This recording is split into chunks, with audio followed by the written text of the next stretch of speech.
पुणे जमीन गैरव्यवहार प्रकरण अधिवेशनामध्ये गाजणारे विरोधक सरकारला धारेवर धरणारे श्वेतपत्रिका काढावी अशी मागणी विरोधक करणार असल्याचं वडेट्टीवारांनी सांगितलंय। आणि झी 24 तासची ही बातमी आहे। अधिवेशन आता गाजणारे झी 24 तासने सगळं प्रकरण उघडकीला आणलेलं। जमीन गैरव्यवहार पुण्यामध्ये मोठ्या प्रमाणात झालेला होता।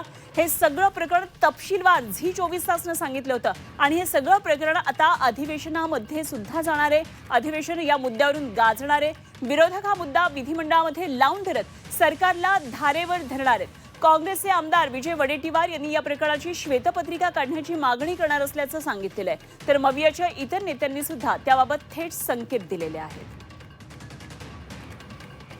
आमचं ठरलेलं आहे, काढायची ही मागणी आम्ही सभागृहामध्ये आम्ही मांडणार आहोत। अनेक प्रकारच्या जमिनींची विल्हेवाट लावली आहे। गेल्या 5-10 वर्षामध्ये प्राईम लँड करोडो रुपयाच्या 10 लाख 20 लाख कोटीच्या जमिनी घेतल्या आहेत।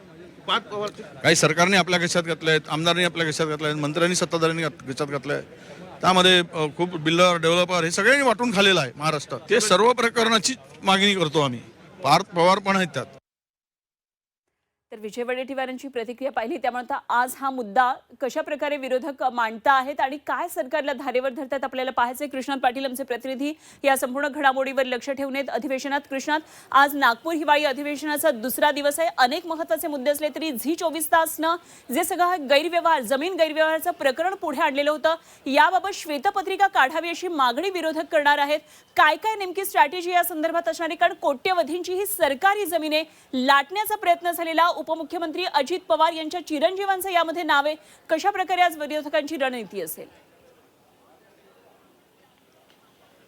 अनुपमा, या संपूर्ण पुणे गैरव्यवहार प्रकरणावरचा जे प्रकरण आहे ते झी 24 तासनं समोर आणल्यानंतर मोठी खळबळ माजली होती। या संदर्भात 2 अटक देखील झालेले आहेत, परंतु मुख्य आरोपी आहेत ते पार्थ पवार आहेत आणि त्यांची 99% मालकी या आमेडे कंपनीमध्ये आहे आणि ते त्यांना कुठेतरी वाचवलं जातंय, त्यांना कुठेतरी सेफ ठेवलं जातंय, अशाच प्रकारची भावना ही विरोधकांच्या मध्ये आहे। आणि त्याचमुळं विरोधक या मुद्द्यावरून आक्रमक आज सभागृहामध्ये होतील। दोन्ही सभागृहातले विरोधक या संदर्भात आवाज उठवण्याची शक्यता आहे आणि त्यामुळं गेल्या काही दिवसांपासून हे प्रकरण आपण फॉलोअप घेत आहोत, त्याचा पाठपुरावा करत आहोत। परंतु या प्रकरणातले जे मुख्य आरोपी आहेत किंवा ज्यांच्यावर शंका व्यक्त केली जाते त्यांना कुठल्याही प्रकारे हात लावला जात नाही, साधं चौकशीसाठी बोलवलं जात नाही आणि त्यामुळेच विरोधक या प्रकरणावर वारंवार आवाज उठवताना पाहायला मिळतात आणि त्याचाच आज सभागृहात देखील याचे पडसाद पाहायला मिळतील। या मुख्य मुद्द्यासोबतच इतर मुद्दे देखील अनुपमा आहेत, ज्यामध्ये शेतकरी कर्जमाफीचा मुद्दा आहे,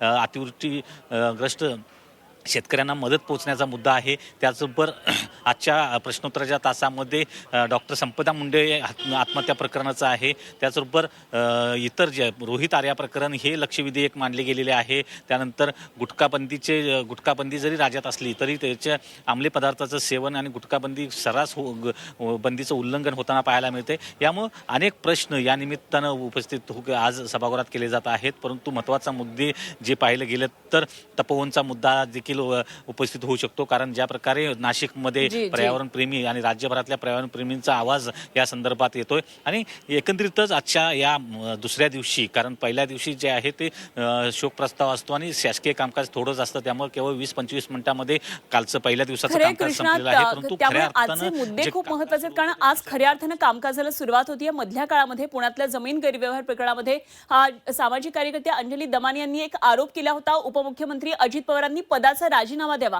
तेव्हा ही मागणी आज विरोधक उचलून धरतात का ते सुद्धा पाहायचंय, कारण यामध्ये पार्थ पवारांचं नाव आहे। मात्र पुण्यातल्या जमीन गैरव्यवहार प्रकरणामध्ये श्वेतपत्रिका सरकार काढणार का हे सुद्धा आपल्याला लक्ष ठेवायचं। धन्यवाद कृष्णा दिलेल्या सगळ्या सविस्तर माहितीसाठी। कृष्णात पाटील आमचे प्रतिनिधी नागपूरमधून आपल्या बरोबर होते।